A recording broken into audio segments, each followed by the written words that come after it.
All right. I am Matt Bonta. I directed this movie. I wrote it. I produced it. I'm also in it.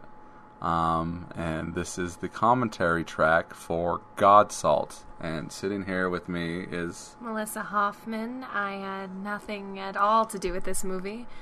I watched it. you've seen it, but you do have your hand in plenty of other productions before this movie. I have my hand in a lot of references that are in this movie. So, the movie started. So let's jump right in. So what I'd like to mention is that little opening bit with the condom and the blood. It's really cool to see that's been kept throughout the years. It's my production logo, my little video. It's so cool, and people laughed at it, and I'm like, I remember when that was done. I was holding the camera, which is why it's shaking so much. Well, you freaked out when it started to hiss. I did. I thought it was going to blow up.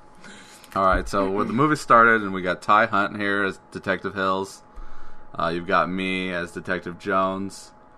We are also listening to the premiere audio at the same time, so we'll be able to hear the reactions and talk about that. First and foremost, this dialogue that I wrote, was something that I wrote for a remake of Crime America. This dialogue took place between Dante and Billy in the car while they were waiting for Benny to show up with food. When did you write that? I wrote that in Denver, like the fall of 2012. It's a great way to start the film, I think. It's kind of telling. It sets the stage for a lot of stuff, but at the same time, it's like a really fun tete-a-tete that that really gets the movie started. Well, if you don't know what's going on, like if you don't know who these people are, because this is like the fifth or sixth film with these characters, you think like, okay, this guy's got spiked green hair, they've got like spiked bracelets on. You don't know what's going on until this point where they take their badges out and they pull guns. Yeah. And here's Casey, Alden's first song of the movie. He wrote a rap and just gave it to me. And he's like, you can use this. So, is this just Casey with this one? Yeah, I'm pretty sure it's just Casey. It's so good.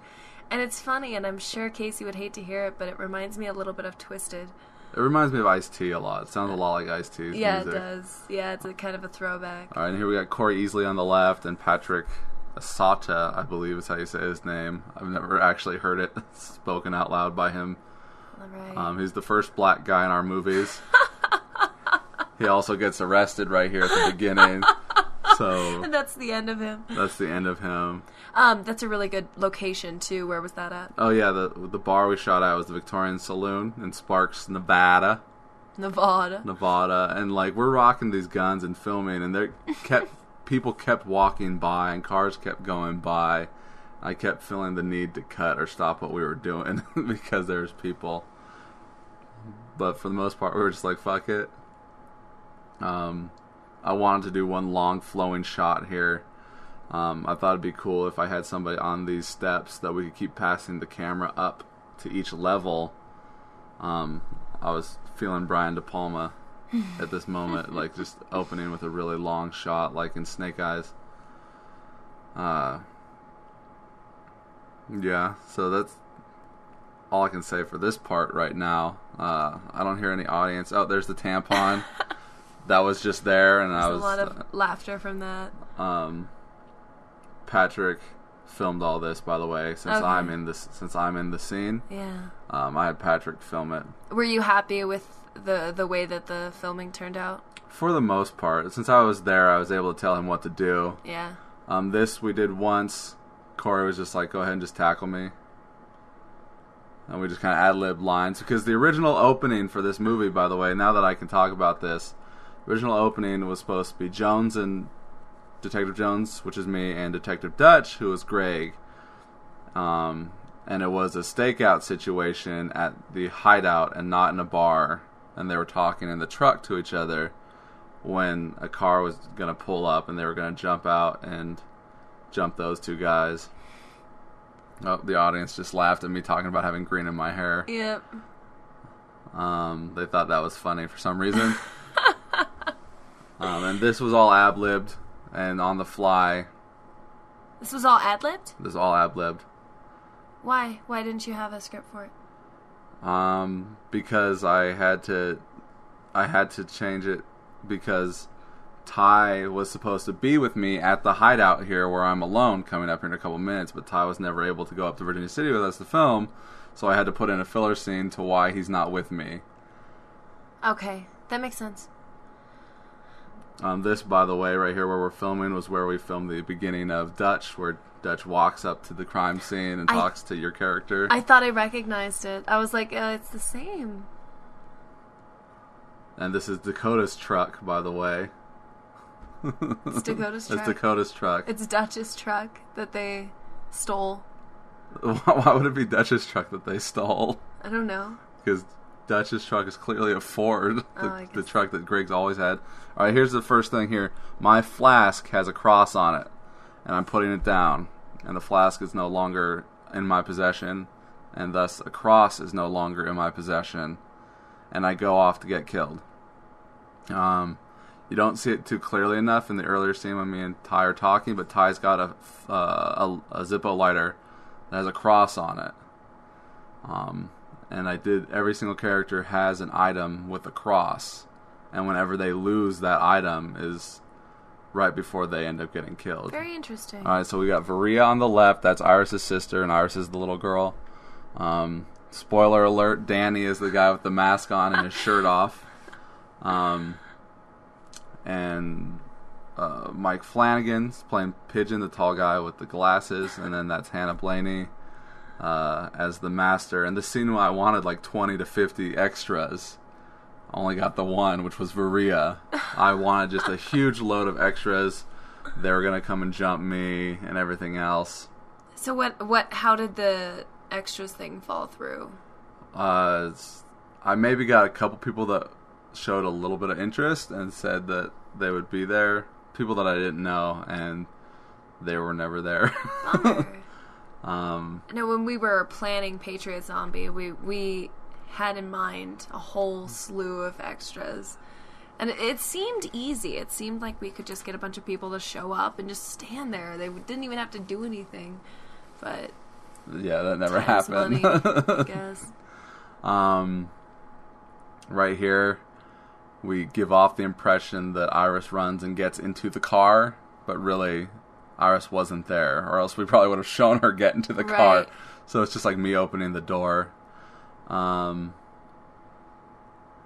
Right there, supposedly he hits Hills, and that's why he's hospitalized later on. We have to assume. Right here where I roll, I'm doing my own stunt. That's like a 20-foot drop if I were to keep going. So I was watching this. I was very impressed with the stunt work here. Yeah, you could see that it goes down further. And you were walking backwards on that thing. Yeah, and it was creaky and probably rotted away and shit.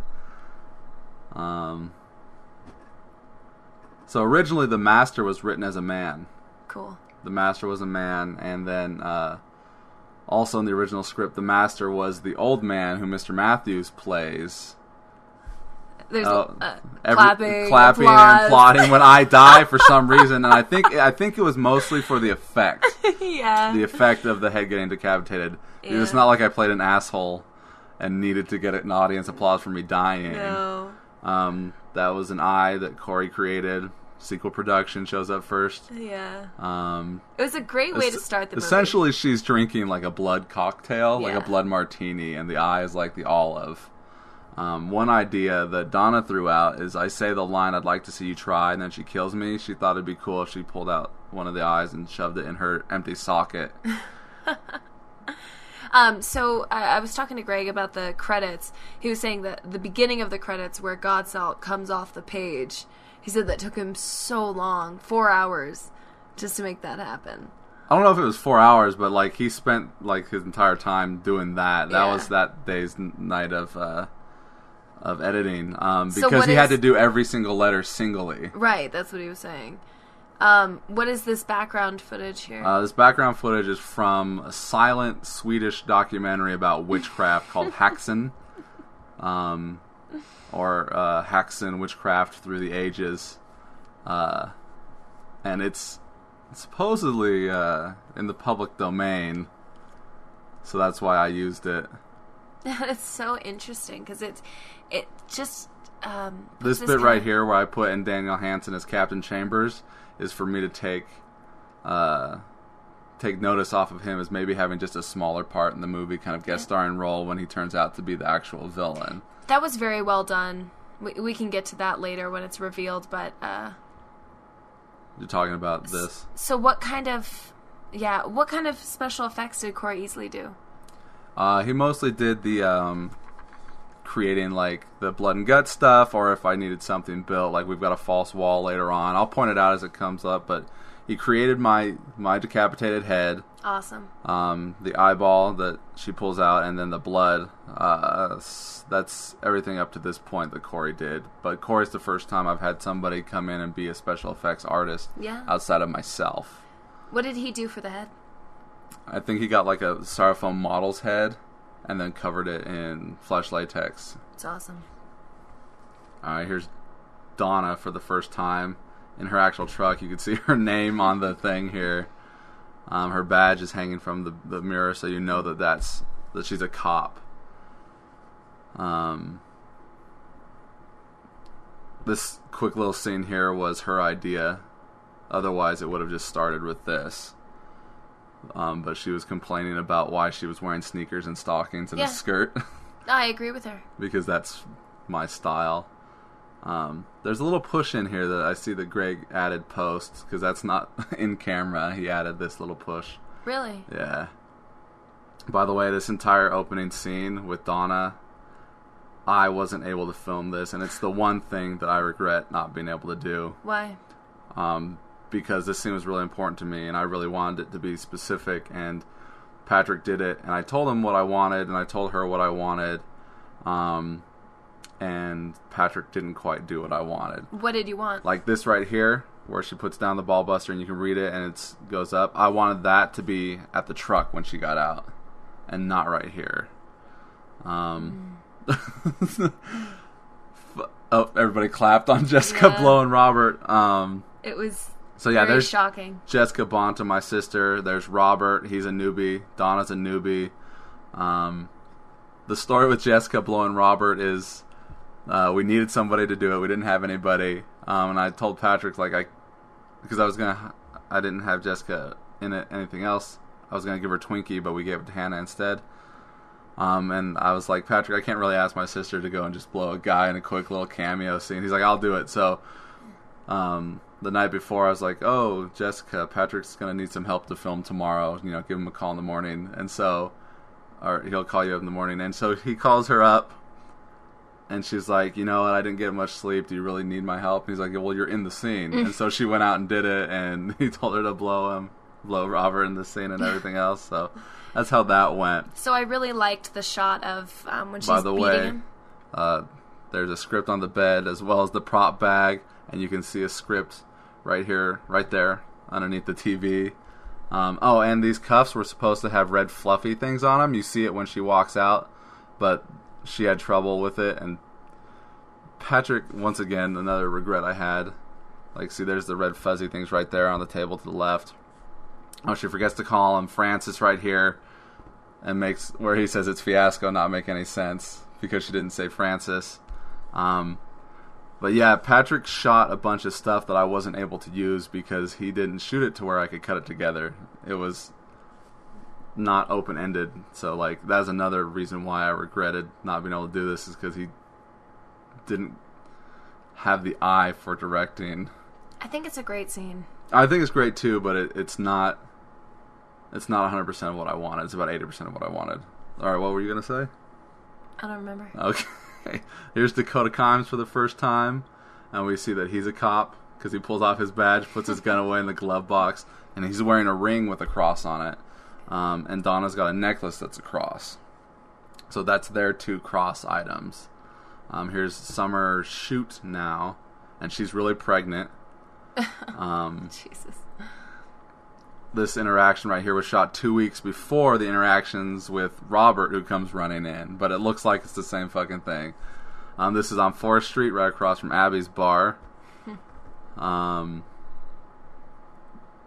the audience loved this. The audience loved this. And you know what? That's one thing that I noticed when watching the movie is that every time Dakota and Robert came on, it seemed like the audience kind of buzzed up because they knew it was going to be a funny scene. Absolutely. They were the comic relief, and they were like, okay, it's time to get away from some of this more depressing things. This is a snappy back and forth dialogue that I usually do. Look at the laugh of him taking his pants off, implying that he's got a small dick. Funny the way that he delivers.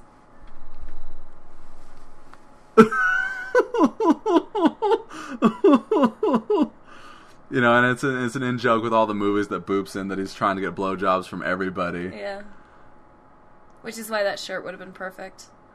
Oh, I'm not gay, but $20 is $20. Exactly. And here's Casey's second song. This is an actual Augmentus song that we use here for the chase scene. Oh, they're really running through what's kind of like a little small bum shanty town in Reno, Nevada. It sucks because it's like there's very few bums there on this day when there's usually like 20 or 30 of them just hanging out there. Yeah. And Patrick's dad laughed his ass off when he saw that because he knew exactly what that was. Yeah. So you said this is the second song that Casey did. There was some music. Oh yeah, over the credits. Yeah. Okay. So this is the first song by the band that meant this, but the third one that Casey gave for me to use. But yeah, he did the score. Yeah, in fact, this song right here was going to be the credits song, and then Casey was like, "No, I did this one. You use this one." The music that he did for the credits was amazing. Creepy. It was so perfect and spot on. This was a little confusing because we didn't see. There's no bullet holes in the door. And the we window's didn't see him fine. get hit, so it's so confusing as to what happened. So yeah, when Pigeon is shooting there with my gun earlier, that's when he got hit, and then he sees Iris. This was actually shot outside of Patrick's dad's house, so it's not right there. So what's implied here? Oh boy. What's implied there was that Iris did something to hurt. Really? That's what I thought. I was like, she's crazy. Okay, so tell us how you did this. This is the very first sex scene that we've ever kind of really shot. There's been other sexual type scenes, but this one's the first, like, implied penetration. Kelly's wearing, like, a tank top. At the end of this bit, you can see right there, you get a little glimpse of the strap. Patrick's just got shorts on. There was some. Did you hear some chatter? Some nervous chatter. This right here is the first time I've ever seen this done in a movie. But she's wiping the cum out of her vagina because when people come inside another person, it doesn't just get absorbed into the body. It comes out. Right. Right. Oh, and the little bit right here, the pink handcuffs, that was all Greg's idea. Because I originally got those pink handcuffs for Fiasco. Yeah. So he was going to wear those, and then when they came in, it's like, you know, you could see that they come off real easy if someone were to try to get them off. And then I bought the other fuzzy ones, and those obviously fucking fell through too. Yeah. But then I told Greg, I was like, oh, I can't use these. And he's like, you know, you should have Patrick wearing them. Mm-hmm. And I was like, Greg, that's a pretty interesting idea coming from the guy that refused to be in this movie. And you're coming up with this off-the-cuff fucking awesome remark. Right here, there's a Jesus thing. And know that I'm with you always, yes, to the end of time. That's an actual quote from the Bible. And at the end of the movie, Jesus says that thing to him. Oh, and in the script, I put Jesus' lines in red, like they are in the Bible. And Patrick's got a cocaine vial that's a cross that he's snorting, and that's his cross item. Okay. And Kelly's cross item are the cross earrings that she wears. So that's everybody's cross item. So every one of the detectives have crosses. It's interesting. But I don't make it like I don't fucking hold people's hands on that one. Okay, he's getting a text from Abby.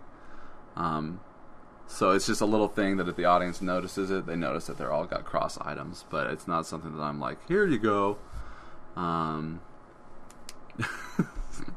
She almost shows her ass off, but she's got panties on right there. There's a script on the right for those keeping count. So that's the third script scene so far. And we see Patrick's tongue come out right there. It's like touches her lips. Yep. Split screen. the quality noticeably drops with the split screen. with the split screen. Is that just the editing software? Yeah, it was just because I had to crop it. Oh. So you crop something and the quality's going to drop. Okay.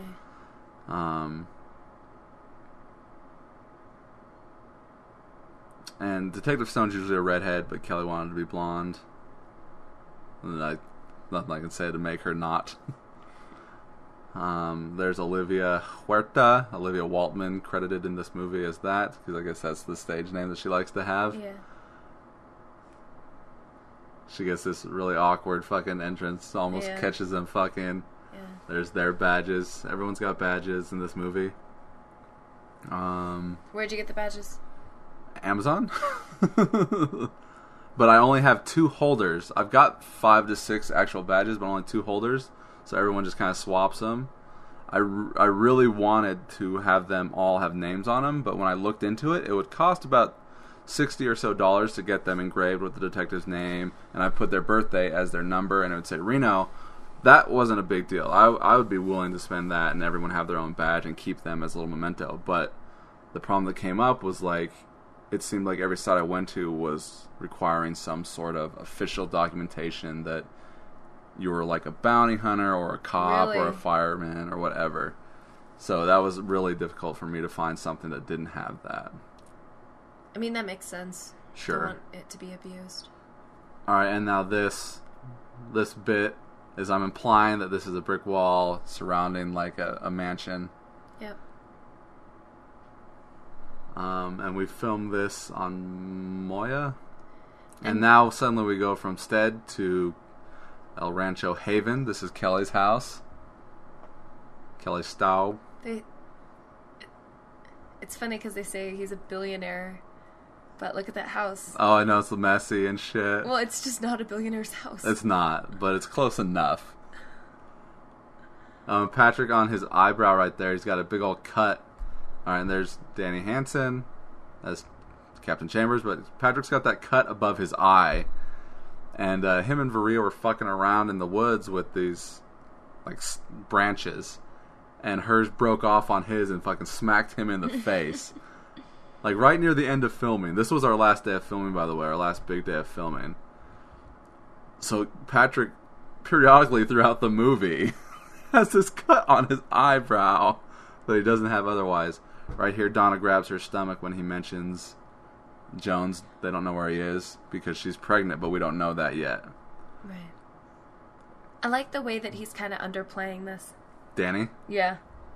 And, you know, the thing is like the entire time he's the bad guy. That's why it takes repeated viewings, knowing that she's pregnant, knowing that he's the bad guy, you know.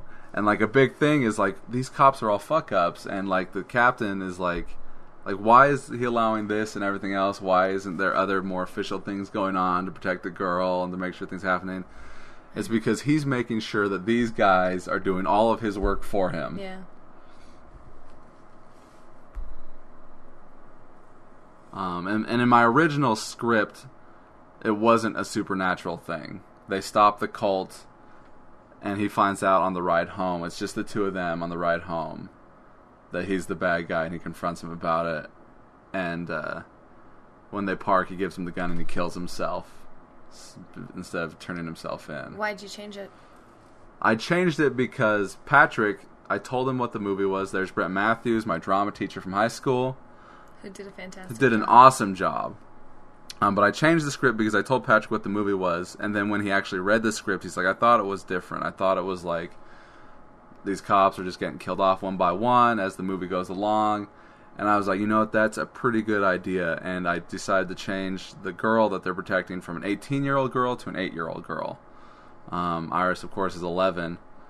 And then Jones and Dutch in the original script were just kidnapped, and they get saved at the end, and they're not dead. But then, while, you know, Patrick gave me that idea, and on top of that, more ideas started to roll in my head as I was thinking about that, and I was like, what if Jesus comes in at the end of the movie and he kills this 8-year-old girl, and Jesus kind of saves him and gives him a second chance, and I got chills just thinking about that. And, you know, when I told Dakota that new idea, he was like, I just got chills on that too. So, like, you know, it kind of goes through. There's a bit of a camera wobble there. The funny thing about this scene is I shot Matthews doing all of his lines, and it was just him and Patrick, no Iris. And then he was like, "Can we do it again and give me a chance to memorize my lines?" And I was like, "Yeah, sure." So we went back and brought Iris. He wanted Iris there. So why did he want Iris there? Just to be a part of the scene, because she comes out. Yeah. When I first shot it, I just implied and did like a point of view shot that she kind of comes out and sees Patrick and he reacts. But he's like, just bring her and we'll just shoot the whole scene with her in it, and I'll have my lines memorized and everything else. This song, I think Greg pulled from a Free Songs website. Very nice. We got a couple of those in here. Cool. The only thing I would say is there's a couple of cuts, and they're from basically the same point of view when it's on Matthews. Because Greg cropped a close up of him, and then it comes back. Right here, it crops into a close up. I didn't get any other angles of Matthews. I just got it from this side, so then it cropped back to the original aspect. It's an interesting idea because I know that he's trying to emphasize certain things he's saying, and that's when it crops in. It would have been nice if the camera work was that way.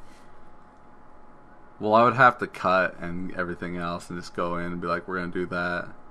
Yeah. But I didn't. I was just like, this is just him. This character is based off the General Sternwood character from The Big Sleep. And I like that this entrance is very much like the entrance of Georgia in Dread and Terror. Yeah. Oh, and Iris, or as Karen, is wearing like a devil's head necklace. And she looks like she's wearing, like, for, a billionaire's granddaughter. She's wearing, like, these shoes with pink laces. It looks like she's wearing, like, some Goodwill fucking secondhand store clothes that they just got her, like, at the police station. Yeah. I think it's so funny. She's just like... Dakota, by the way, is wearing his glasses here because we didn't have the sunglasses that I wanted him wearing the entire fucking time. And then you also see him without glasses on. And then here we get the big dramatic sequence where Donna cries. And Pigeon, of course, took my phone after he killed me. So this is my phone. You see that it's her name plugged into the memory and a goofy picture of us. Yeah. And he thinks it's funny. Just puts his fucking thing back.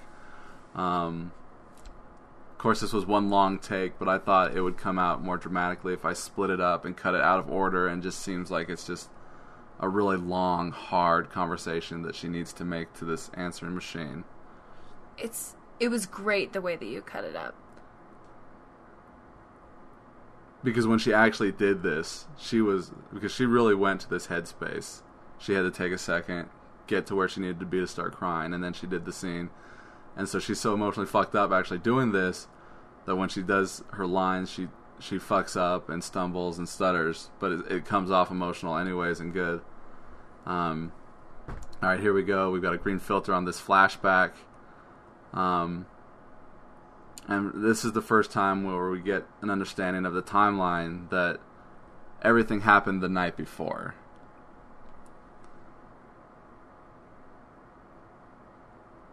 And I'm wearing a Supernatural shirt.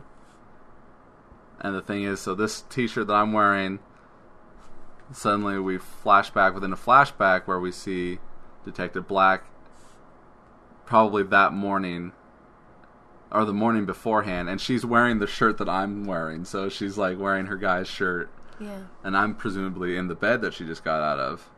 And I was sleeping there. This part is actually missing music.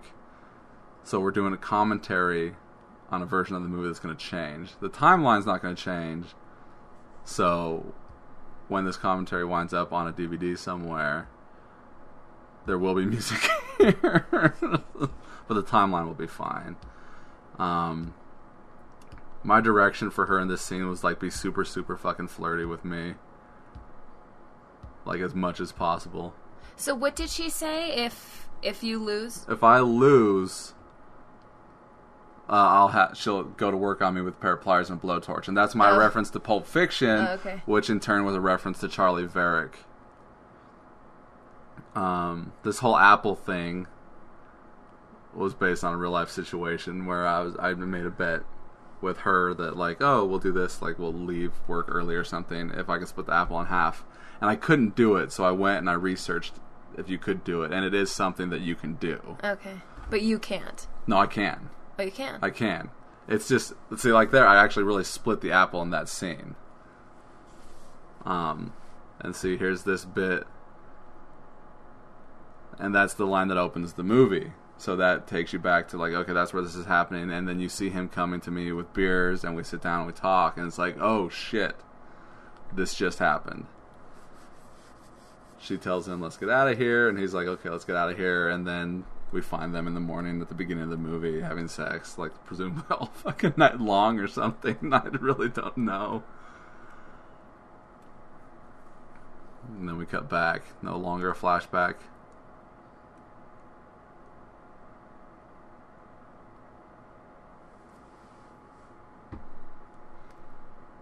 You could not see him saying that line. Mm-mm. God damn it, Greg. All right. Why do you have to watch him say that line, though? You don't, but like you hear him speaking, but then you see that his mouth isn't moving. Oh. Oh, and originally here I cut out a flashback scene that Detective Stone has where she first starts kind of getting feelings for Detective Cheese. I forgot to shoot the bumper scenes for that. Yeah. But even then, it dragged and didn't really work, so I cut it out. That makes sense. This bit right here, he slaps her on the face. That was ad-libbed. She didn't know it was coming, also. Boom, right there. You see that she kind of reacts like she didn't know that was coming. It's the first time we get the cunt in there. Take a shot if you're doing the drinking game. Every time you hear the word cunt. Done and done. That's what I say all the time. You got this is also something I say all the time. You got this. And He's picking his nose. Everybody laughed. That was all him. Let's see, Dakota's not wearing glasses. Patrick takes off. Dakota takes off. It's funny because in each of these shots... They're not there. They're not there. Alright, we're back in Virginia City at the Master's hideout. She's reading the Godsalt book. So where did you find this location? Well, Kate, who originally was going to play the Master, suggested American Flats. So we went up to Virginia City to look for American Flats, and we found this place. I guess it's considered American Flats, but there's another place that I was thinking of using that wasn't this, but we saw this and it was pretty cool. This was the point in the movie when I was really impressed with Flanagan. Oh, and you know what? He's like the only person that had his shit memorized. He has this long monologue. Did it in one take. Awesome. He was memorizing it all the way up to Virginia City. Probably was memorizing it beforehand. And this monologue, by the way, I didn't write. Patrick wrote. This is the one part Patrick wrote. This and then the prison scene later on. Those were the two things Patrick wrote. Everything else was all mine. And he's wearing my badge. So I like this because you can tell he's a theater person, just because of the way that he is delivering the monologue, and he knows how to carry himself when he's speaking. It's really good. And something that comes off here is that more likely than not, he's talking about himself and not somebody else, because he was the prison bitch. Because you can see where she comes up and slaps him across the face, that he immediately crumbles and goes into himself like he's being beaten, despite his size compared to her own. Yeah. And he talks about giving the dude to Harry Carey. He does that to Dakota later on. And I've got him smoking cigars. I wanted him to light up every time he was on screen. It's kind of like just a vile, disgusting thing that he does. Yeah. There's a couple parts where he doesn't because we ran out of cigars. And that is filmed out of sequence. There's the bottle of blood right there. Because we filmed all this stuff in one day. So we shot all the earlier stuff, and then it progressively gets darker and darker. So the opening scene we shot last on that day. So, I like the idea that you originally meant for the Master to be a man, and it turned out to be a woman. Well, because, like, Kate offered to help out the same way Robert did. She was first, though. and all I had was Twinkie and the prostitute. And I was like, well, I could give you the Twinkie part. But then I was thinking, you know what if the master was not a man and was instead a woman? And, like, because this is a new person that I've never known, so I don't want to, like, just give her something that she's not going to be interested in and not want to be interested in for future projects. So I was like, okay, I'll give her the master role and beef it up some. I was really looking forward to working with her. She came over, I gave her a script, we read her lines, her and Flanagan were over here, we were reading her lines and everything else, and she seemed really into it. And then it's just a matter of timing and scheduling, so I had to give her part away. These scenes right here in the truck, we had to go and film when Donna was on her lunch break at JCPenney's. Carpet matching the drapes thing, because also Black is supposed to be a blonde, Stone's supposed to be a redhead. So that little dialogue is a little confusing as well.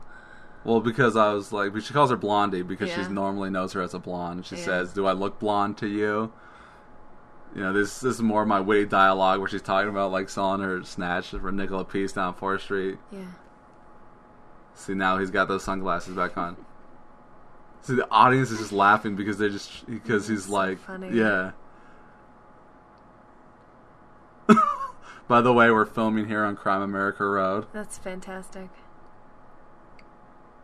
Robert is actually buzzed to drunk filming this scene right here. Really? Yeah. Corey went and picked him up to film, and he stopped and got a little bottle of vodka and drank it, and was probably drinking beforehand. And then after we filmed this scene, we went up to the rest stop, and we stopped at a gas station on that, and he picked up some more booze and drank it. I mean, I think it adds something. It's kind of terrible, but he does a great job. Oh, I mean, he could do the same thing when he's not drunk. I'm just saying that, like, this is Robert. This is what he was doing. Right here, this scene originally had Pigeon with 3 guys with him, like his crew, and they were all 3 cult members. And Dakota was supposed to beat the shit out of him while he intimidates Fiasco. But I wasn't able to get any extras for that day. The audience is laughing here. This is my reference to Abbott and Costello meets Frankenstein when Dracula is taunting Costello, and he's yelling for Abbott to come and help him out, and every time he comes by there's nothing going on, and he's like, "Stop being such an idiot." See, Dakota turns around and doesn't see anything, never saw it happening. You mad, bro? The shiver. Just all getting a laugh, and then he shivers again at the rest stop bathroom. Yeah. Like, I love just the interaction these two have. I do too. And Fiasco, of course, was originally going to be played by Justine in a man's role and not a woman's role. It's interesting because hit the stop sign, but yeah, there's driving still, so it just blows right through that. But yeah, go ahead. In Street Meets Pavement, Boop is this very disgusting He's almost character. like the pigeon role. Yeah, you hate him. You end up hating him. And in this, he's comic relief. Yeah, him and Fiasco are very much the comic relief. Yeah. This was day 1 of shooting with Iris. So the chemistry between Iris and Patrick is a little different from the rest of the movie because, you know, she's a little girl interacting with adults, so it's probably a little awkward. She's probably a little shy about everything else. But, like, she grew on all of us, you know. She was a fucking nut, you know. She liked to play games and shit, and she was always fucking with Patrick because it was easy to fuck with Patrick. It's funny. Okay, so what inspired you to put in Abby into the script? No, I don't remember what inspired me to put her in the script, but I'm pretty sure I needed Cheese to have a bit of sympathy. So I'm like, you know what? I want to put Allie in it. And I was like, what if she's just playing Abby again? And, like, where is Abby? What is she up to, you know, now? And it's interesting because in my mind, Abby went off and moved to, like, Cuba or somewhere and, like, started, you know, doing whatever, teaching or something, you know, and just living this, like, crazy life, and in your mind, here she is. Well, I mean, we've never ever discussed what Right. happened. Right. But here she's just... Essentially, Cheese has been going over and making sure she's okay for the past 7 years. So they mentioned the line, like, how long has it been? 6? She says 7 years. And that's legitimately been 7 years since we made Dread and Terror in Salt Lake City. But it implies that he's having a sexual relationship with Abby. But not in the same way that he's having a sexual relationship with Stone. And not in the same way that he's having a sexual relationship with Georgia. Right. So with Abby, it's like a very tender thing because they're like she's experienced this loss, and now he's kind of a crutch for her. Like he asks if she's been dating, she hasn't been, and everything else like that. She just enjoys the visits from him. And more than the loss, I mean, she killed a couple dudes. Like, you know, like that's very traumatic. It's not just She killed a couple of Mormons. Yeah. You know, she did things that maybe never in her life she thought she would do. Yeah, probably. See, there's that painting right there behind them that's titled Living Life, which was going to be the original title of this. All right, and there's Danny as Captain Chambers as the secret master sneaking in behind Iris. And I really liked filming these two together. It was fun. And I really liked editing this scene because I edited it pretty well. It's funny, he moves his hand right here. It looks almost like his hand is on her leg. Yeah. But then you cut over and it's like, oh no, it's just on his. 7 years.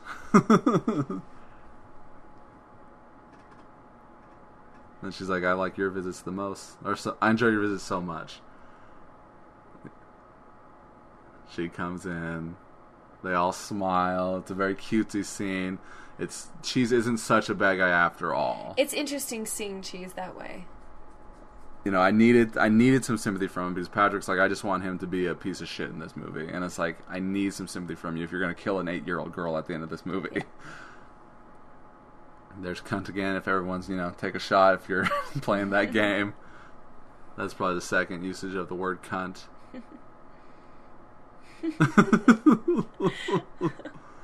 Every little thing he does, his shirt, you mad, bro? You mad, bro? Yeah, every time, you mad, bro?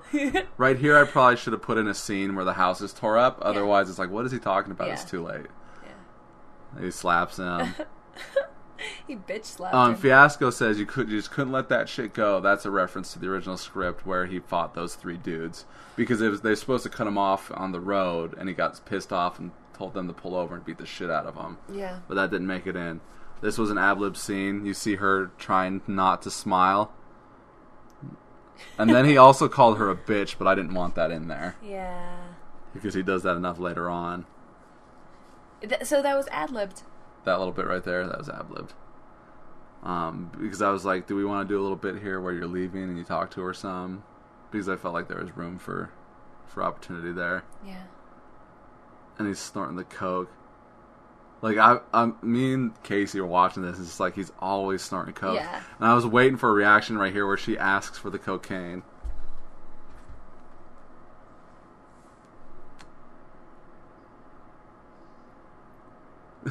Laugh.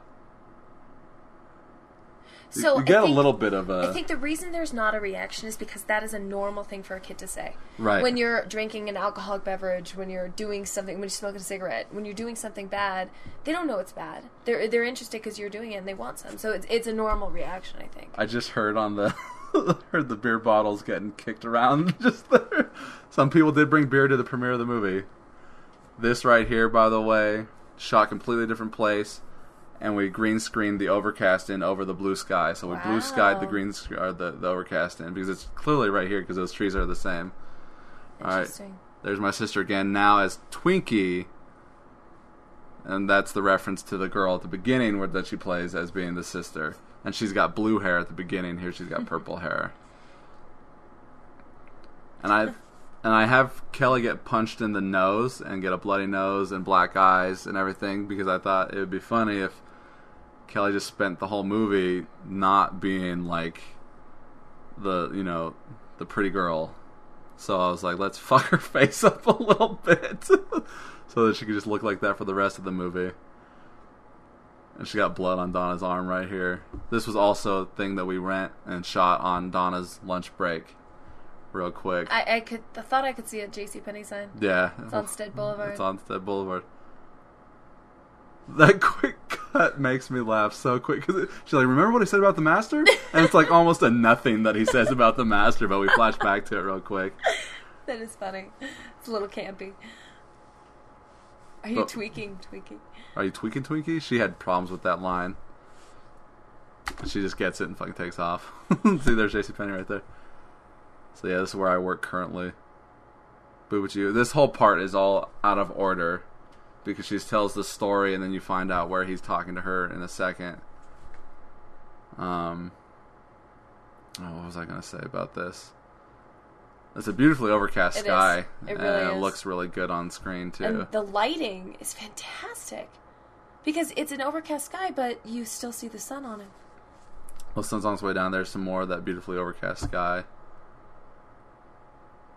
And, the thing in Reno is, wait 5 minutes, the weather's going to change. Because it literally does constantly change. There goes more laughs. That, yeah. So, presumably, Twinkie went to the address and tore up the house looking for Twinkie, or looking for Fiasco.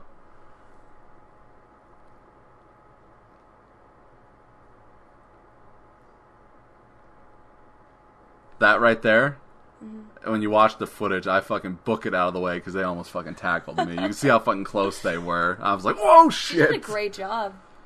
Running and jumping. We did it a couple different times. I like to torture my actors. I know.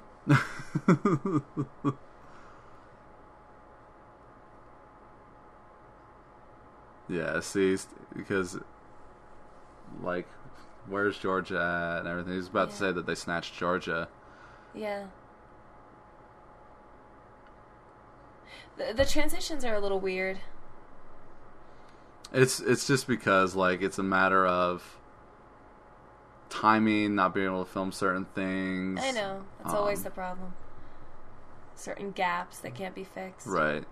Like, this last day, we filmed with Donna, and then she wasn't able to come back, but we needed her, and then she was able to finagle coming back briefly. So that outside scene we shot without her, and we're just going to imply that she was, like, off screen. Yeah. But then she showed up, and we filmed it real quick, like right there, those two. We filmed that earlier in the day because Donna wasn't coming back, and so I needed that shot. Like, you don't see Donna leave the screen here in this scene. And this was shot fucking like a month before the other stuff. It's a little brighter outside now.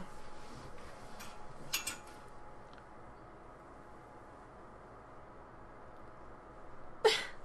Everybody loves the KFC line. They thought that was funny.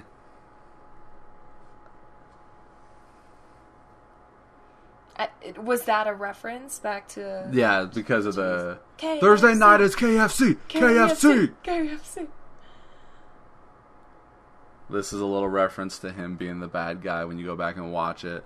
This is actually my bedroom and not from the other house beforehand. I thought that was interesting. We girlied it up a little bit as much as we could. Like this pillow, this blanket here, and there's a little thing up on the headboard. The funny part is, this is the same bed from... Well, definitely from Dread and Terror, when we see him in bed.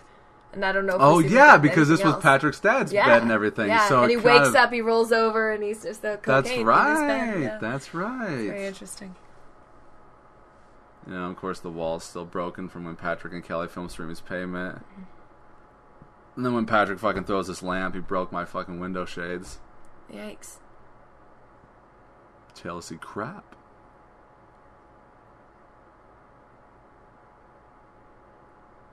It would have been nice to have more room for this to happen. More movement. Yeah.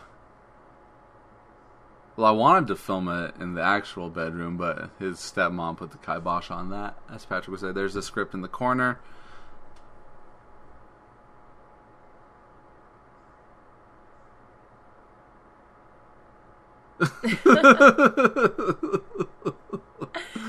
His delivery in this scene is so funny. Patrick's wearing the wedding ring he's wearing is one he had to go and buy because it was actually my and yours fucking wedding ring that I wore when we were married, and Patrick fucking lost it when he was fucking around during the siege scene because him and Iris got into a water fight. We cut this scene down a little bit. So your ring is lost, gone forever? Well, it's on that property somewhere. And Patrick went and bought another ring. So my $300 ring was gone forever. You got it for free, didn't you? I got it for free, but it was a $300 ring if I hadn't gotten it for free. Could have hawked it. No, I wouldn't have done that. I was pretty pissed off about it. So there's a script. There's my comic books. Yep. These paintings my sister did. This scene, I forgot to film. I like it this way. I really like it this way. Because we filmed the other scene in the garage with these three characters. And when we had to take Donna back because she needed to be home at a certain point. And I was like, are we done here? I think there's another scene. And then we were leaving, and I was like, yep, I knew there was another scene. So what we did was I just recorded their audio when I got them later, and it was just going to imply that this is where the garage is. That laugh was probably Rose laughing at Fried Chicken, because I took that line from her. Just one day we were talking, and I'd never heard that before, and I was like, oh, I'm going to put that in a movie. Mm-hmm. Fried Chicken. She says it's a Filipino thing. Fried chicken? Pride chicken. Fried chicken. I really like the way that scene was done. I like it better like that. It implies that worse is going on. Yes. Alright, this bit right here that was ad-libbed. And this right here. Patrick's like, you put that in there? You see him kind of start to smile at the end, but I was like, you know, it's really torture. People laughed at that where he's like, I'd really rather not, man. Well, because he's just like nonchalantly on his phone, doesn't give a fuck. I'd rather not. And he's texting the master right there, saying that I'm being forced to leave, and you're gonna have to swing around and make sure to do something. So in reality, it was kind of serious. Why he's like, I'd rather not. I'd rather not. But it seems like he's just like, nah, I'd rather not. Facebook, nah. Yeah. See, right here, there's two longer monologues. Originally, she has a longer monologue where he walks in, and he's like, okay. But she does like a samurai monologue. And then she gives another monologue about Sun Tzu and the Art of War. But it didn't work, and she didn't have it memorized. See, there's Dakota without sunglasses now, because he didn't have them that day. I like the lighting in this. On his face. That's good. Well, I mean, the typical fucking interrogation scene with the lighting. This was another one of those really early scenes that I wrote originally. And it took place in like a police station, but then I adapted it to the garage because they were all legitimate cops in the original script and not on suspension and under the radar and everything else. So, and again with the cuts and the timing and everything. Yeah. Very good because it kind of parallels like his trip, whatever trip he's on. There's cunt.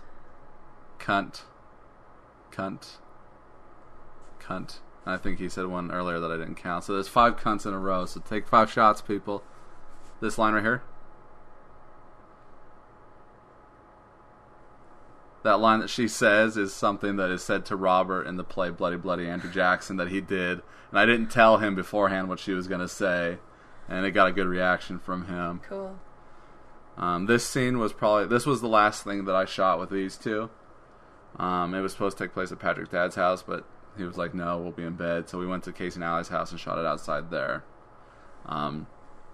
Immediately when this scene started, the audience fucking, I could tell that I was losing the audience because it's just all talking right here. It's talking between 2 chicks about a dude. That is the most boring situation you could possibly watch. Well, this is all good drama right here. It's not. To me, she's feeling sorry for herself for getting herself into a situation that she shouldn't have. It's in this situation for Stone, she shouldn't have done it, and the audience doesn't care that she did. I cut it down too. It's a little bit longer originally, but I cut down the shit that didn't need to be there. She's like laughing, and Kelly's trying not to laugh too. So you're saying the audience has no sympathy for her? No so sympathy it's just at all. Because first of all, Cheese is a fuck off. Like, he is the worst possible human being on the planet, and anyone who gets involved with him and has feelings for him must be just as bad. No, and on top of that, like, a lot of this comes from, like, I mean, I was also, like, watching How I Met Your Mother hardcore when I wrote this. Like, the bar scene, I say challenge accepted. Yeah.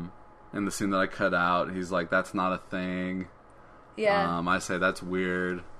Or something. I don't think, maybe that's not. I don't know.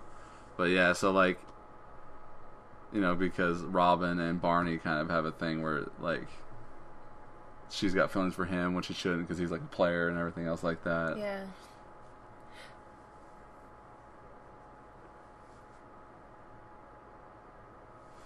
It's weird because she's saying conflicting things here. She's saying that she's in too deep, but then she's also saying that she can't commit. No, she's saying I can, right? Right? But she can't. She's saying that because she can't. Right. But she's hoping she can.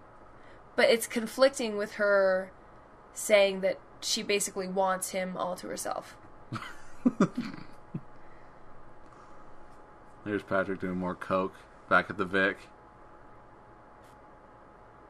And this is still the Victorian This Saloon? is still the Victorian Saloon. Was this all filmed in one day? No, it was filmed over the period of maybe 3 days. Because we were supposed to have Donna on this day. And she got sick and couldn't do it. That was 2 days then. But I could have sworn we came back for a third. But maybe not.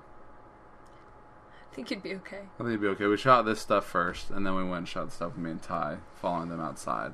Are they doing real shots? That was water. And a Tito's bottle, I believe. And Tito's is quality vodka. Because he's fucking spilled it all over the fucking counter there. And see, this is more just talking, but I think the audience reacted to this a lot better than the two chicks. Well, he's not emotional about it. And they're drunk, or he's drunk, which makes it very entertaining. There's Corey back there playing pool. And there's action. I think when you have something like this where he keeps pouring, it kind of breaks up the conversation, and it emphasizes a lot of things. You know, he says more shots when he wants to think about it or when he can't talk about it yet. Interesting. And see, there's another clue here in a couple seconds when he starts talking, because he says, must have been a bitch seeing Abby when you had Karen with you today. And then he catches himself. That's another clue when you go back and watch the movie that he lets slip that he's like a bad guy, that he knows shit that he shouldn't know. And he's talking about Abby right here. And he kind of takes a second and he's like, Abby? And then he goes back to his drunken stupor. Yeah. You hear some bitch fucking laughing obnoxiously in the background. Which makes it real. I like that. I'm always fucking ragging on women in these movies. I'm watching them, I'm like, there's a bunch of women here watching this movie. They're not going to be sympathetic towards this at all. I kind of am, though. I'm more sympathetic toward Cheese than I am toward Stone. It's just... He does this thing. And then right here. Is that two in the pink, one in the stink? Yeah. Well, because Dakota did this little move right here. And he's like, no. I was like, you should do that in the scene. And then we forgot about it, but he did that little bit.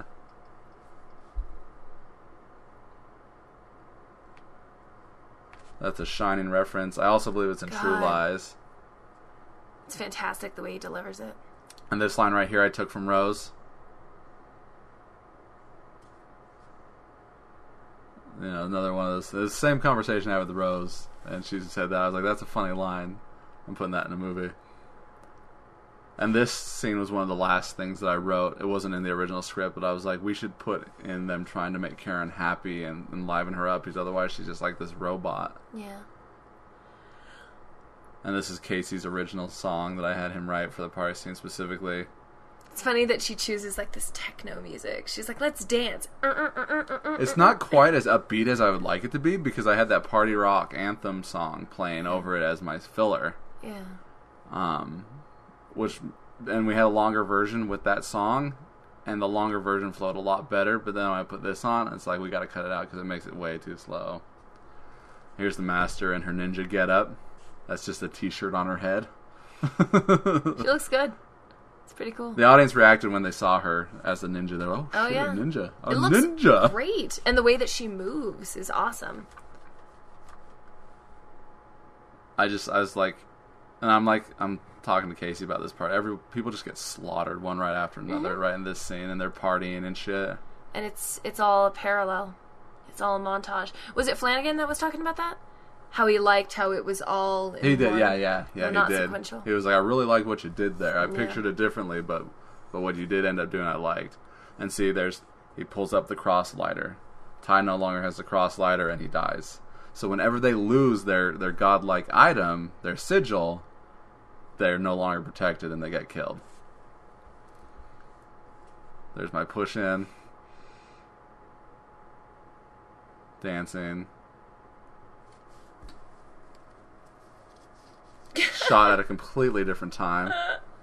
Is he watching them do it? He's very confused. He's just like, this is stupid. I'm fucking tied up. These idiots are the ones that fucking got me arrested. He looks like he's tripping and he's just confused about what's going on. What the fuck? Because we shot that during the day, and to make it darker, Kelly and Patrick went and held up the green screens outside the window, so he's got a green tint on him. Yeah. So knowing Patrick's house, this makes me think that the ninja is in Patrick's house looking down. She is.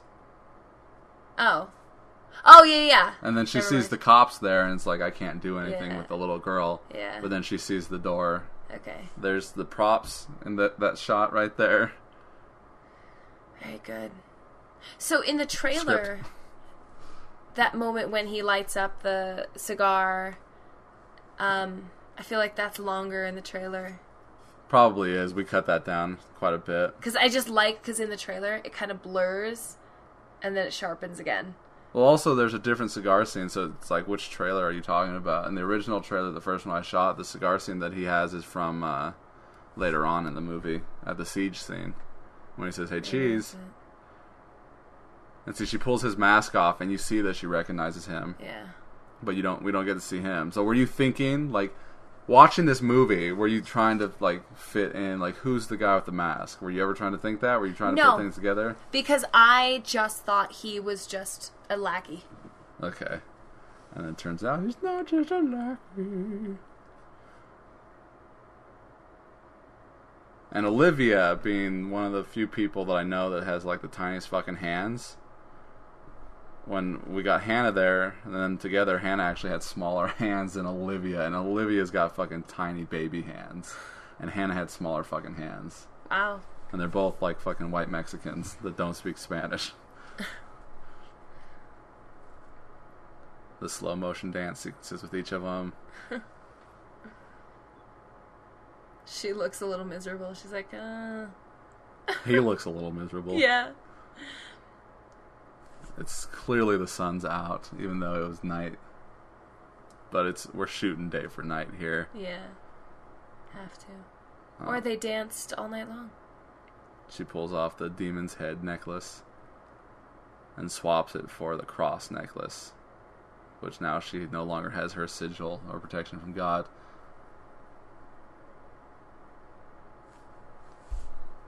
Air quotes on God there. And in the script, everything's written differently, too. But I was like, Greg, we need to cut these all together happening at the same time. Yeah. They all just pass out. I like this, because she's so miserable, but she's got black. Well, that was fun. And then he gives a really goofy face, and I'm like, Greg, great. We gotta cut it off. This is great, the editing in this. Oh, God, it's so good. And this is the morning after, because he was drunk and passed out, did not get the calls to save his friend. He's like, get the fuck out of the way, man. And of course, Danny comes in from the bathroom, and later on we find out that really he was gone killing Abby. Yeah, he probably just came changing in there. Take a quick shit or something. This was the first thing that we shot on that last day of filming. Like 7, 8 o'clock in the morning. It's so good. And this is a free sound that Greg stole, or took off the internet. I can't say stole, otherwise it'll sound like we did steal it. But no, it's free audio that we took. This is where my sympathy for him really comes into play. Oh, this is, by the way, a direct fucking reference to Dread and Terror. I knew it, except he dials. He actually dials. Instead of Casey just pulling it out and talking. I was waiting for him to do the look. The ooh. That's what I wanted, but like I know that I wouldn't be able to pull it off legitimately Yeah, because he needs to act a certain way. I so wanted to see that, but yeah, you're right. They're all sleeping and shit.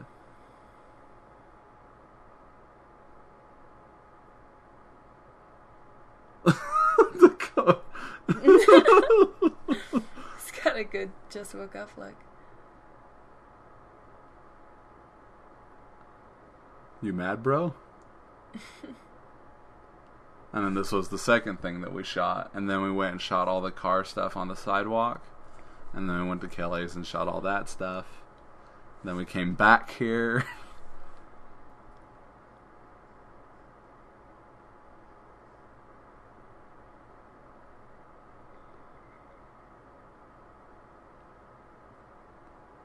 And Dakota right here is supposed to say homie. But he says homie, weird. Because Homie. Iris would say homie, homie. Alright, this is where Allie works. This is her job. And everyone, yeah. There's a lot more shit going on in that too that I wrote in references to all the other ones. I love Because this is supposed to be like the police station. Yeah. And everybody loves this scene because they're like, where'd you shoot that? Yeah. Because it looks like a legitimate police station does. interrogation room. It's great. This is where Allie works, you said? Yeah, this is Allie works. So this is her conference room. Her business's office is right there, and then right next to it is the other guy that she works with, and then on the other side is the other woman that's in there with her. Dexter Design House offices, as well as Ghost West. Oh god, that's good. It That's a says really good moment. You little bitch. When he goes for her and he catches him. I'm like standing outside filming, and he does this. I didn't know how intense he was going to be. And I can see out of the corner of my eye, Allie fucking looking over, because she was like working on the computer. I could see her working. I was like, I gotta keep going. And I was like, cut. I let it go as long as possible and cut. And I was like, okay, calm down. Yeah. Everything's fine. Make sure we didn't break anything. The sound is starting to not match up, and that's because this is faster frame rate. Mm-hmm. Or slower frame rate. This is This is also, I wanted like 20 to 50 fucking extras. All this stuff right here, I wanted a bunch of extra cult members and everything. I could tell I was waiting for you to cut to a big field of yeah. And then it didn't happen. I was like, production value.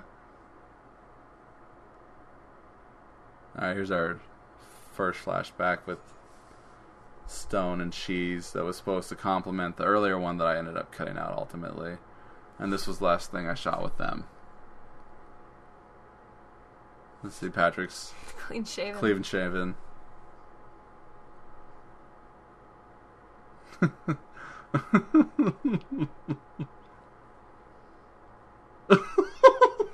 I think he was joking around when he said that, but I liked it. Ain't shit going on out there. And she's like getting close, kind of seducing him. Puts his arm around her. So this is like the first time. So like he wants to kiss her. And he asks to do it. You see some movement going on between those mouths. Why does he ask? It's because he does. It's cheese. It is cheese. It is cheese. He would just do it, but like... He wouldn't even kiss her. He would just like try to grab at her vagina. Yeah. This laugh is not what they're really laughing right there. Because the sound was sucked, so Greg went and grabbed laughing. It's good. And she gets into real hick mode right there when she says that line.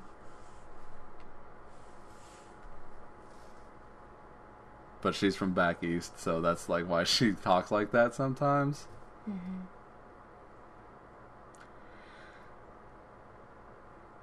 Oh, fuck me in the ass. God damn it. What? She's wearing her cross right here. She shouldn't be wearing her cross because she gave it to Iris or to Karen to wear. Continuity. Take a shot. Yeah. I had to do that with fucking Pigeon too at one point. He's wearing the badge when he shouldn't, so I had to crop it out.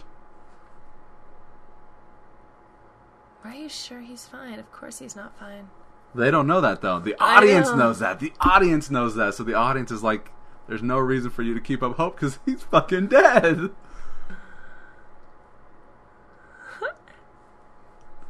People laugh their asses off. And you know what's funny is, like, I know that they're going to laugh their asses off at this.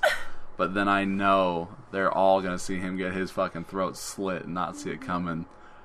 I'm willing to bet that when they see Pigeon come in, that they think maybe he's going to kick his ass and kill him or arrest him or something. And then it doesn't happen. Yeah.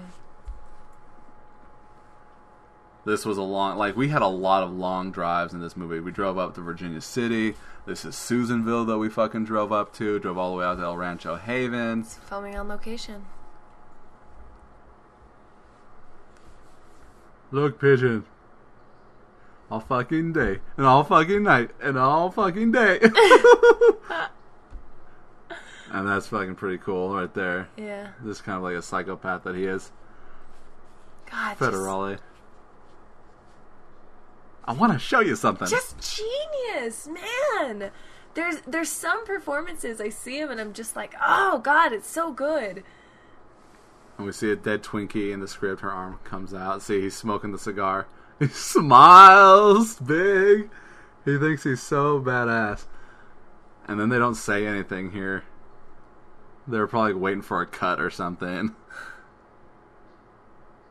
I don't know, I kind of like it. It's like a pause because it's almost like Fiasco's waiting for him to do something.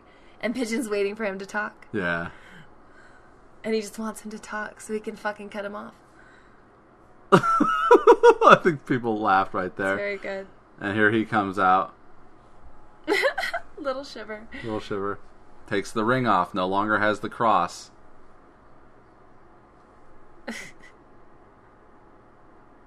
I really wanted him to slam his head into the... The audience is just like, what? Yeah. And right there, he was supposed to have 3 guys also with him. And they were going to hold Boop down. And Boop was going to kind of get away. And you were going to think it was going to be that moment where he gets away. But then he doesn't, and he gets his throat slit. I kind of like that he didn't have guys with him. Because it reinforces how dangerous Pigeon is. Yeah. On his own. Yeah. With his retard strength. This is retard strength. Don't fucking steal that like you said that first. Just saying. And there's all these cameras out there. There's like a camera right out here. Mm-hmm.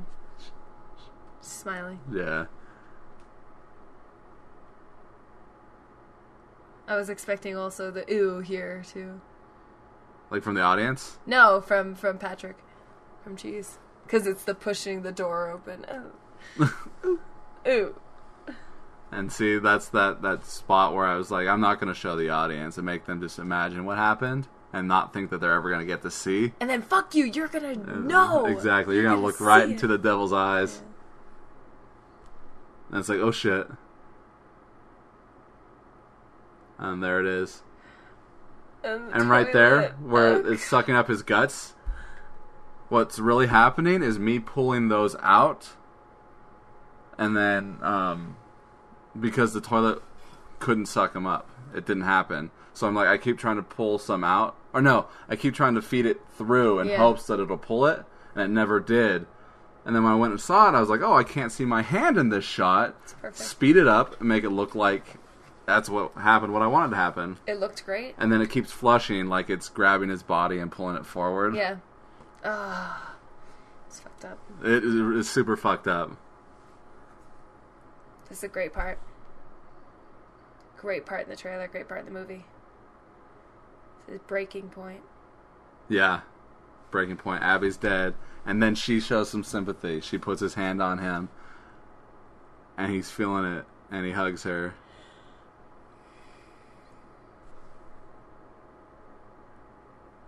And then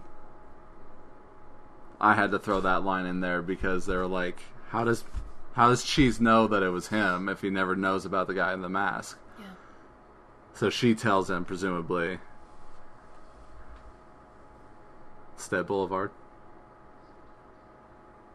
This also probably never actually happened. This is probably Chambers lying. And that fuck you is hilarious. Yeah, so Chambers is telling him that that's what happened. Most likely probably didn't happen. Okay. and he's there already, and they find the dead pigeon, or dead Fiasco. Yeah. So it's like, we see what really happens later when he brings him in and hangs him. That fence almost Yeah, broke. this was right before Patrick lost, or right after Patrick lost my ring, so he's wearing a key ring, and it fell off his finger, and he's picking it up and putting it on.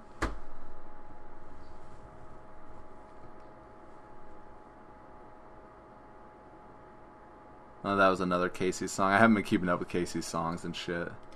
I mean, basically, it's all Casey and all. Yeah, it's all Casey's songs. He's got a hand in every single one of them. Yeah. It's awesome. See, now he's actually wearing my wedding ring. I like this. He's trying so hard to get through. And this was Allie's idea. Before I started writing, I was trying to get ideas from people, like, what would you like to see in a movie? She's like, I'd like to see a guy hanging and then trying to open the door and can't because he's blocking it. Wow. That was her idea. That was Allie's idea. I keep forgetting to mention that to her, so I don't think she realized that's where it came from. And originally it was supposed to be Chambers that cut him down and checked him out, but I was reading the script wrong when I went to film it. So, like, right here, this is supposed to be Cheese doing this, and right here, someone hanged them. It's kind of out of nowhere, for no reason for him to say that. It was supposed to be Chambers saying it back there when they came in, but things got hectic this day. This was a very hectic fucking day. Hectic fucking day, God. But it was a fun location. It was a fun day to film. It was a fun scene. Yeah. Now it's nighttime. Script. Take a shot, people. Yeah. That's Corey's wife, Varia, and then Corey and his wife's, I guess, couple friends. It's nice that you have extras here. Yeah, I was like, Corey, I need like extras. Get me as many as you can. Yeah. Patrick's buddy Rich and his wife came, but we were taking so long inside that they left, so they're not in that scene. Hey, Cheese! See, that's where he's smoking. Is that the one you were talking about? No. There's another one? No, I knew which one I was talking about. Okay. When he raises the gun. Gotcha. And this is the first time Cheese realizes Pigeon's been working and doing shit. And then we got a flashback. I've got a much longer take of this that I'll probably put online here pretty quick. And see Patrick's haircut now is the handlebar mustache.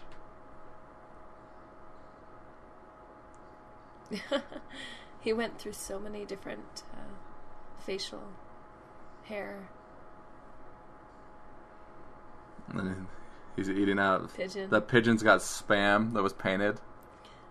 And he had to eat it. And he had the fake blood capsules. This was ab-libbed. Mike didn't know he was going to smack him or punch him in the stomach. He just fucking Patrick went for it. Oops, sorry. He did a good job of reacting to it. And not breaking. This knife, by the way, says metal up your ass on the blade.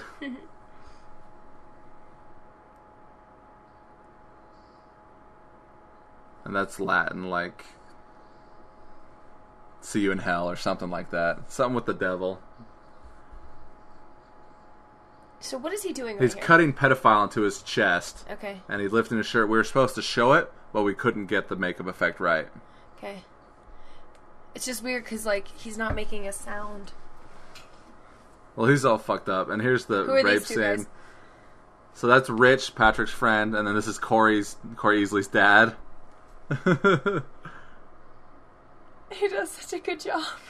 It's so fucked up. It's so fucked up. It's hard to watch. It is. And the whole audience is having a tough And then he time. cuts his dick off. You could hear the audience kind of nervous laughter. Oh, man.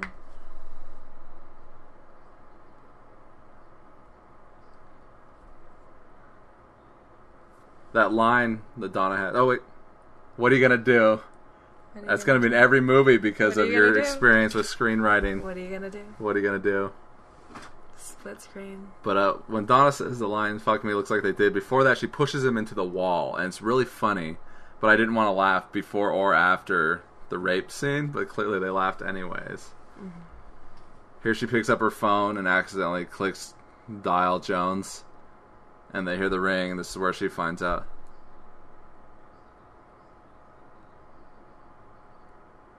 And then she just fucking loses it. Yeah.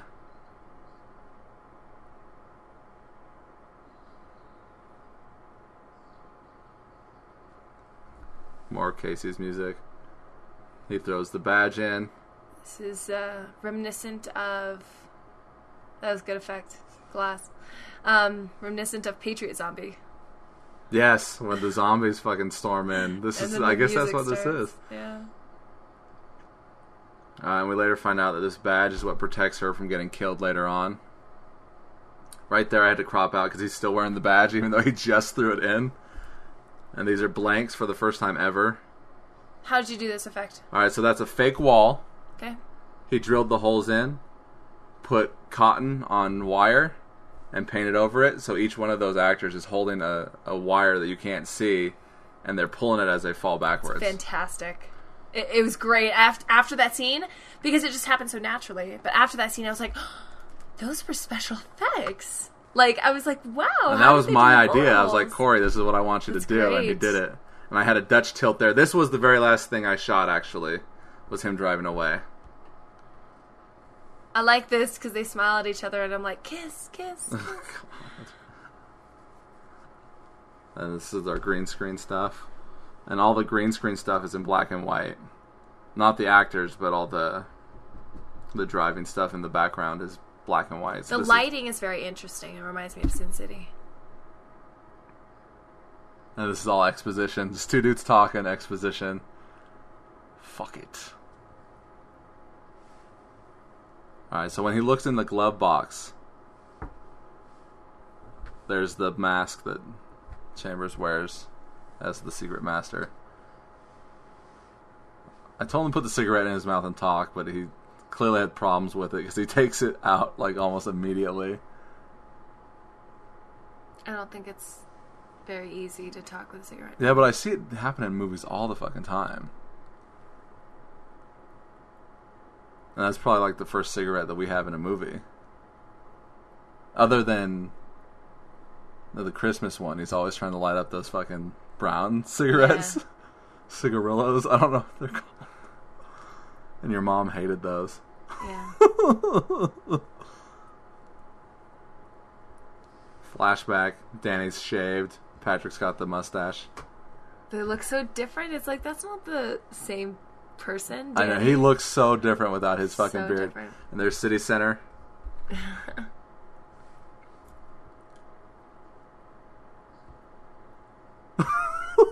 He's such a dickhead here. And he goes and kills this drug dealer with the blue crystal meth that I copied from Breaking Bad. And he says, dog. I heard that.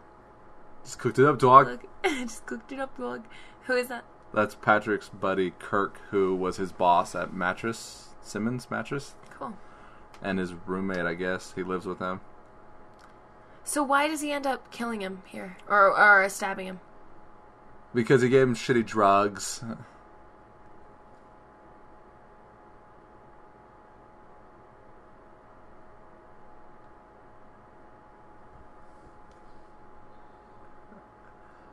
And he just fucking stabs him because he's like on a rampage.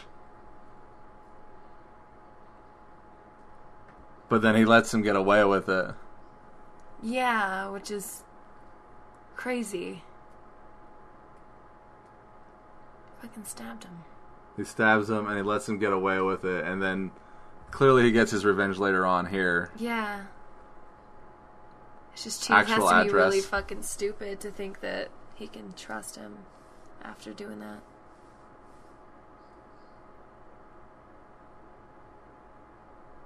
I like the bright light before and after that scene. The fade in and out. Yeah. I liked it too. That was Greg's touch. I was like, I like that. It's good. He's thinking. Boom, right here. This is where he's like... He's like, don't give me any of your fucking bullshit, dude.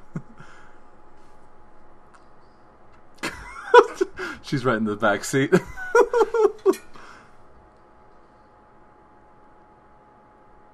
Shit gets intense here. Mm-hmm. There he goes with the women thing.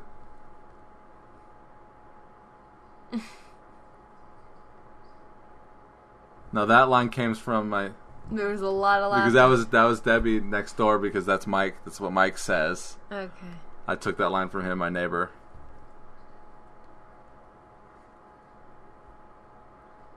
And that's just, that line right there is kind of weird and out of place, but it's a pullover from the original script.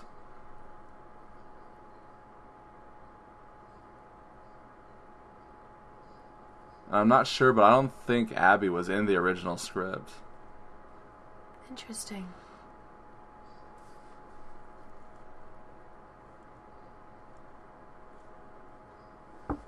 Where did the green screen stuff come from? Also the nigger.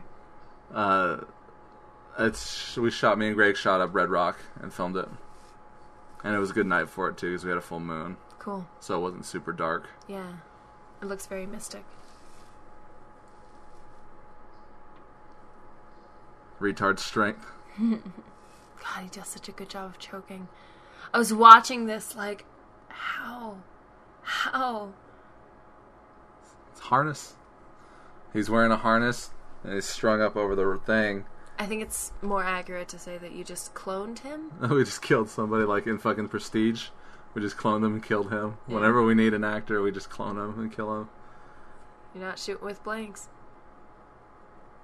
His hair's all fucking messed up. Cowlick.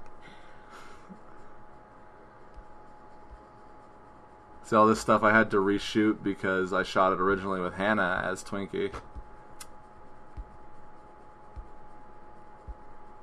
I feel like this should be do-do-do, do-do-do, do-do-do.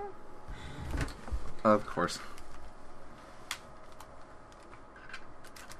Sorry. It's okay. Keep hitting the fucking microphone for the people listening at home.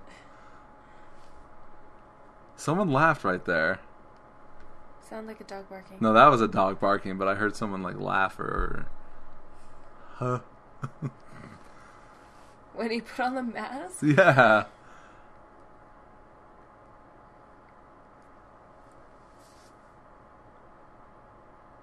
So there's the moon. Full moon. Beautiful.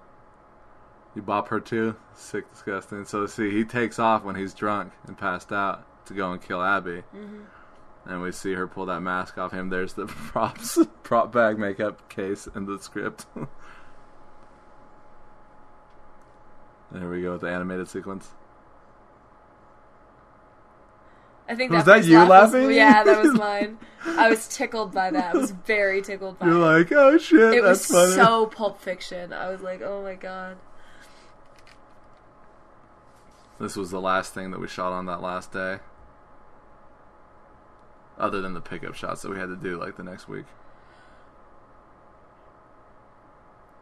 It beats the shit out of cheese. I like that really long muzzle. Well, this is the Black's gun, and I didn't have his gun, and he was like, I need a gun for this shot. And I was like, well, this is the one I got. And he's like, okay. I didn't want him to use that gun. Knocks out fucking Stone. He's got the choker chain on. And he's in the doghouse. He's in the doghouse. Yeah.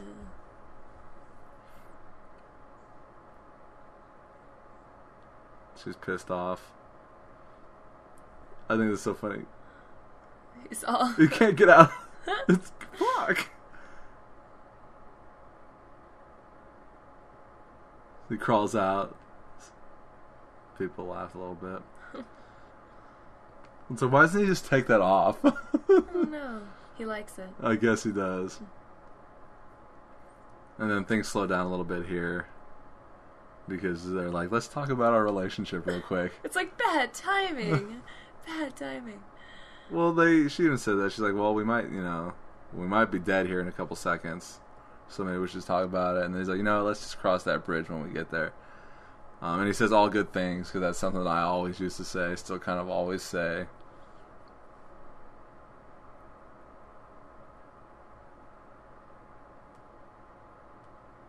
There he goes.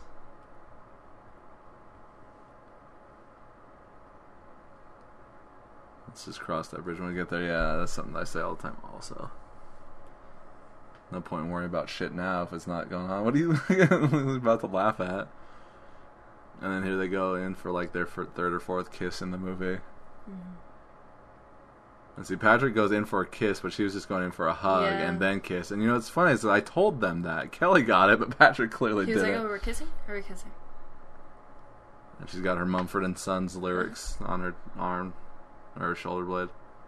I like your style. There's Kelly saying faggot again. Because she says that to Cheese. She calls him a pencil dick faggot at the end of Stream's Pavement. Yeah. I figure, you know, this skinny, white, blonde-haired, blue-eyed girl can get away with saying faggot. So I make her say it.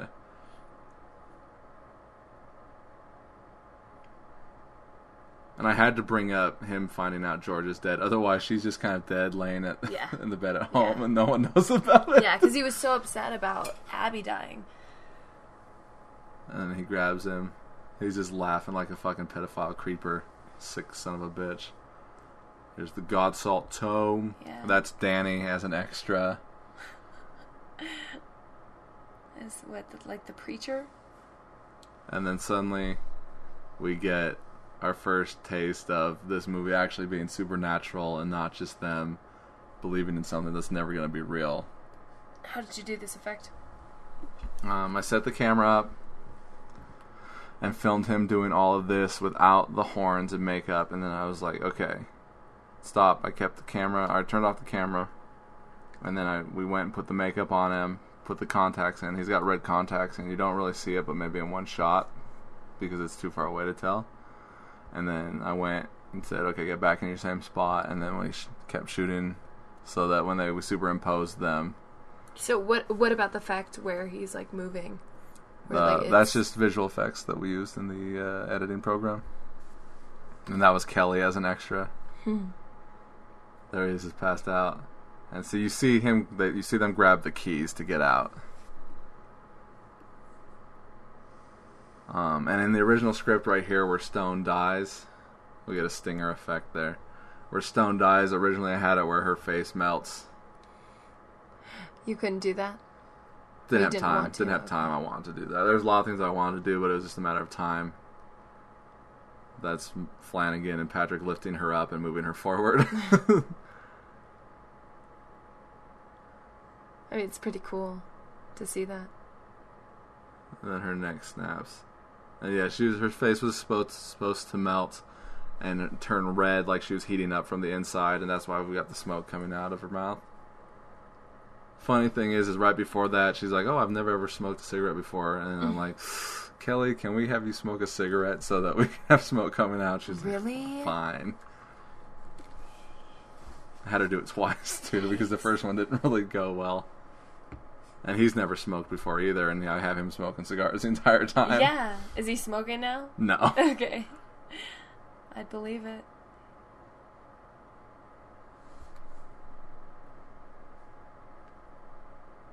Fucking pigeon. And he's throwing fucking gasoline on him.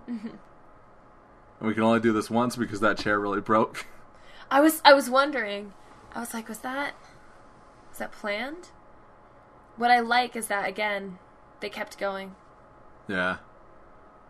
He's got that noose on his neck. He's getting his ass beat. Here comes his retard strength. This is retard strength.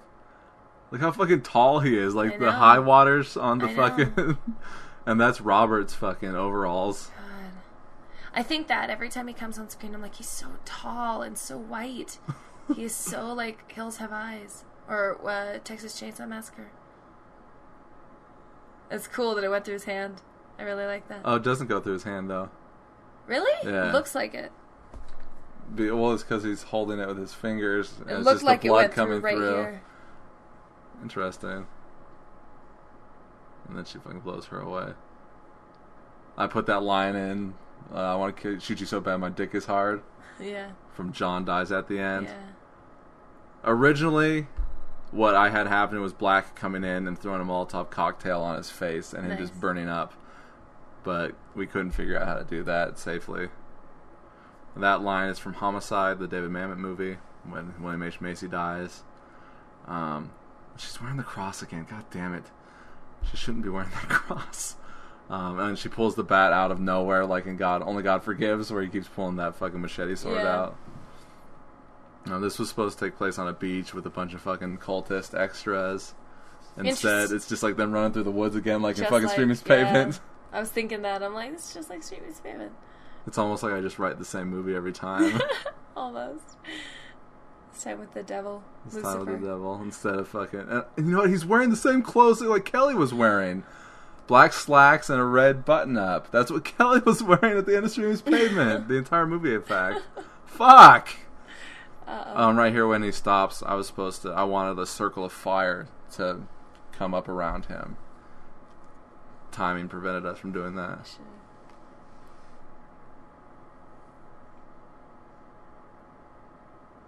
Gets real intense here. Yeah.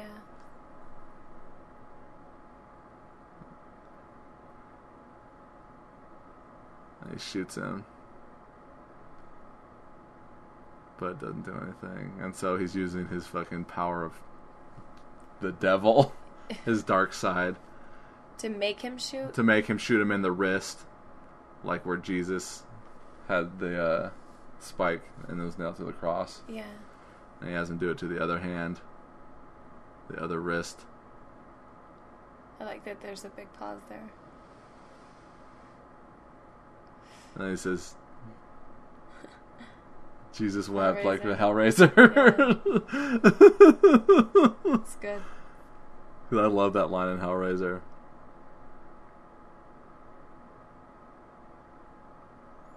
See, he's got that fresh fucking scar on his eyebrow because this is where Maria fucking hit him with that fucking chunk of wood. Oh my gosh. And she was fucking cold. Iris was fucking shivering. What month was this that you filmed this? July. But it's at Tahoe, so... No, it's not Tahoe. It's at Peavine. Oh. It's a really pretty dress that she's wearing. It looks like a real wedding dress. It's kind of fucked up because it's the size of a child. Yeah, it's a child. Do you have this in children's sizes? I like the horns. It's like they're coming out of his fucking skull. Yeah, and it's like burnt around the edges there. Me and Kelly did that. And the concept here is that the only way for him to get out of this is to kill the girl. The only way also to save the earth is to kill the girl. Right, because he wants to impregnate her and she's going to have the devil as a child. So really, Cheese killing himself would do nothing. Would do nothing. And it seems like he figures that out. Yeah.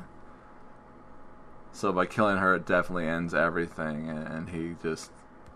The demon inside of him leaves.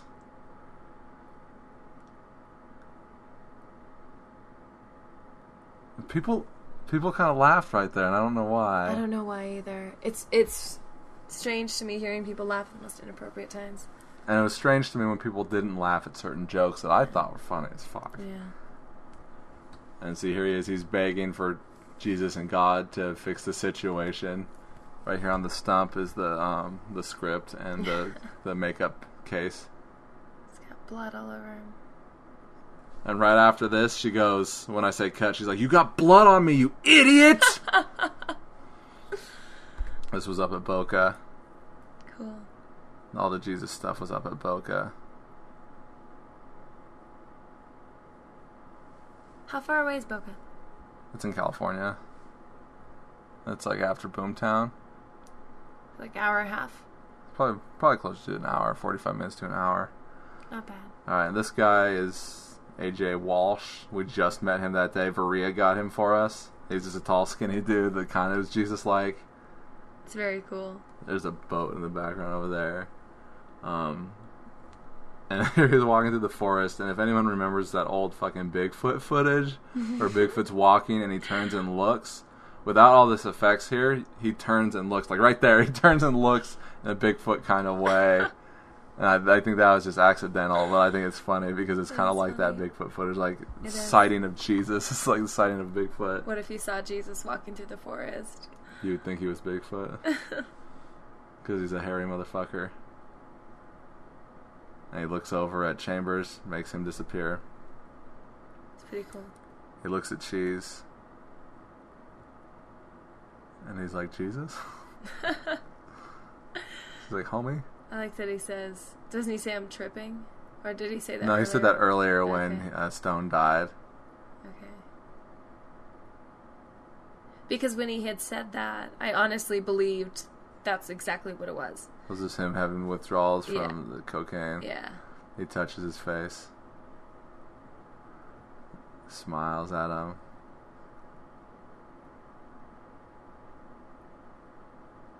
And then we get that close-up of the eyes, and then suddenly the whole movie rewinds.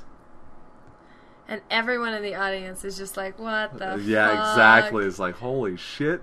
Did that just happen? Did what happened just happen, what I really think happened?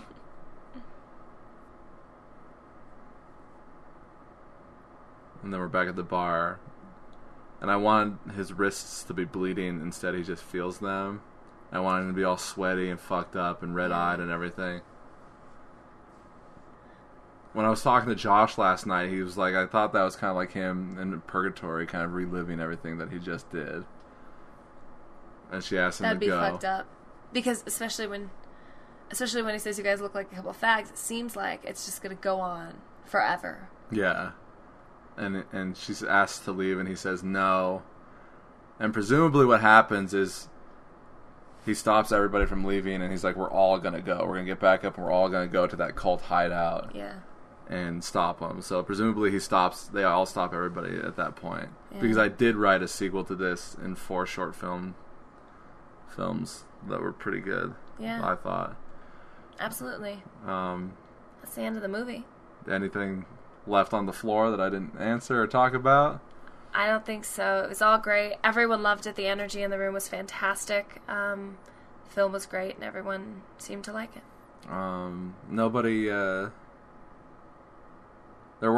no cops came to anything. We didn't have any problems with anything the entire time. It's very positive. It makes for not such an exciting story about the movie. Yeah, the making of it went smoothly. We did everything that we Yeah. wanted. The biggest problem was getting everyone together at certain times and at the same time and everything else. That was the one problem that I had. Yeah. And dealing with recasting and everything else. Yeah. But other than that, yeah. Any last thoughts on the movie? Keeps on getting better and better. You look fucking tired. You look like you're about ready to pass out. You look stoned. Oh, by the way, the ringtone for Jones's phone is the sequel podcast song that Casey wrote for my podcast. We're listening right now to the Q&A for the... Which is very cool. well, anyways, I'm Matt Bonta, and I'm Melissa Hoffman. that was the commentary for Godsalt. I hope you enjoyed that. See you at the next one.